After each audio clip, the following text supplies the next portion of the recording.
bounds.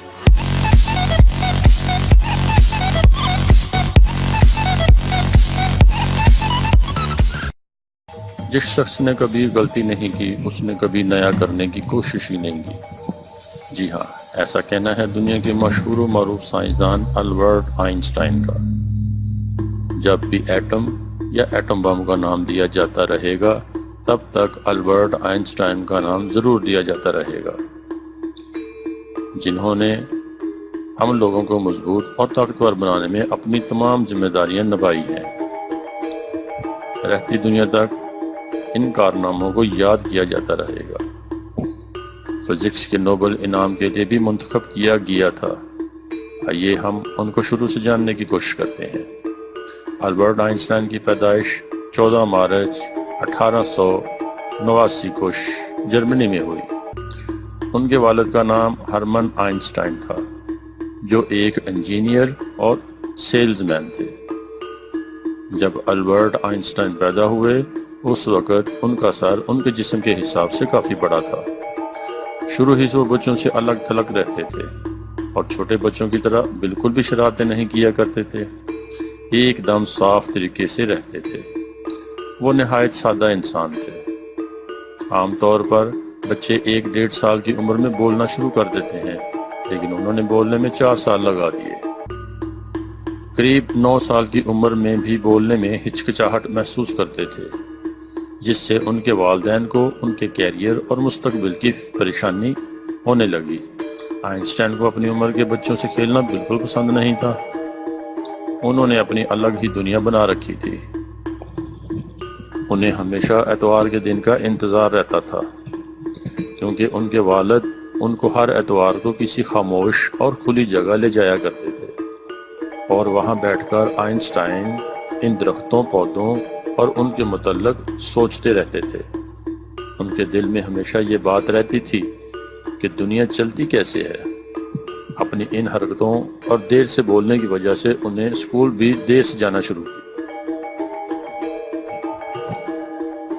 ان کو school جانا ایسا لگتا تھا جیسے وہ کسی جیل میں جا رہے ہیں۔ وہ سمجھتے تھے کہ اسکول ایک ایسی جگہ ہے جہاں کوئی آزاد نہیں ہوتا۔ اس سوچ کے پیچھے ایک وجہ بھی تھی، وہ یہ کہ وہ اپنے استاد کی بتائی ہوئی باتوں کو آسانی سے قبول نہیں کرتے تھے، کیونکہ انہیں لگتا تھا کہ استاد کی پڑھائی ہوئی چیزیں ابھی بھی ادھوری ہیں۔ اس لیے وہ اپنے استاد سے بہت غلط اور عجیب قسم کے سوال کیا کرتے تھے، جس وجہ سے کچھ اساتذہ بھی ان سے بہت ناراض رہتے تھے، اور آئنسٹائن کو انہوں نے بیوقوف بھی کہنا شروع کر دیا تھا۔ بار بار بیوقوف کہنے کی وجہ سے آئنسٹائن کو یہ احساس ہونے لگا تھا کہ میرا دماغ ابھی بھی ٹھیک نہیں ہوا، اور ایک دفعہ بات میں انہوں نے اپنے استاد سے پوچھا کہ میں اپنے دماغ کو کیسے تیز کر سکتا ہوں۔ استاد نے ایک لائن میں کہا، دل لگا کر کامیابی حاصل کی جا سکتی ہے۔ اور اس طرح آئنسٹائن نے اپنے استاد کی باتوں کو اپنے دماغ میں بٹھا لیا اور مصمم ارادہ کر لیا، اور کہا کہ ایک دن میں سب سے ذہین بن کر دکھاؤں گا۔ اس کے بعد تو ان کی زندگی ہی بدل گئی۔ اپنے مشکل وقت اور اپنے ذہن کی مدد سے انہوں نے ریاضی اور فزکس میں مہارت حاصل کر لی، جس کے بعد انہوں نے بہت سے تجربات کیے۔ انہی تجربوں میں یہ بھی شامل تھا کہ آج ہم اپنے گھر بیٹھے انٹرنیٹ سے جو معلومات حاصل ہو رہی ہیں البرٹ آئنسٹائن کی وجہ سے ہی حاصل ہو رہی ہیں۔ انہوں نے دکھا دیا ایک عام شخص بھی محنت، ہمت اور جذبے کے ساتھ کچھ بھی کر سکتا ہے۔ البرٹ آئنسٹائن اپنے دماغ میں ہی ساری ریسرچ کو سوچ لیا کرتے تھے، اور سوچ کر سارے کا سارا پلان بھی تیار کر لیا کرتے تھے، جو کسی بھی سوچ اور تجربے اور اس سے بنی ہوئی تحقیق سے زیادہ پاورفل اور جامع ہوتا تھا۔ البرٹ آئنسٹائن کو دنیا کے سب سے بڑے ایوارڈ سے بھی نوازا گیا، لیکن انہوں نے وہ ایوارڈ لینے سے انکار کر دیا۔ امریکہ کی حکومت البرٹ آئنسٹائن کی تحقیق اور تجربات سے اتنا ڈر گئی تھی کہ انہوں نے اس کے پیچھے اپنے جاسوس لگا رکھے تھے تاکہ ان کی ریسرچ کا کوئی غلط فائدہ نہ اٹھا سکے، جو ملک اور اس کے لوگوں کو کوئی نقصان نہ پہنچا سکے۔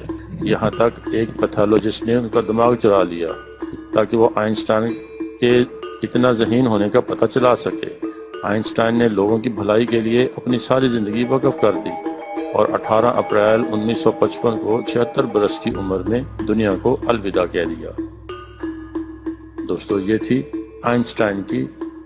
آئنسٹائن کی کہانی۔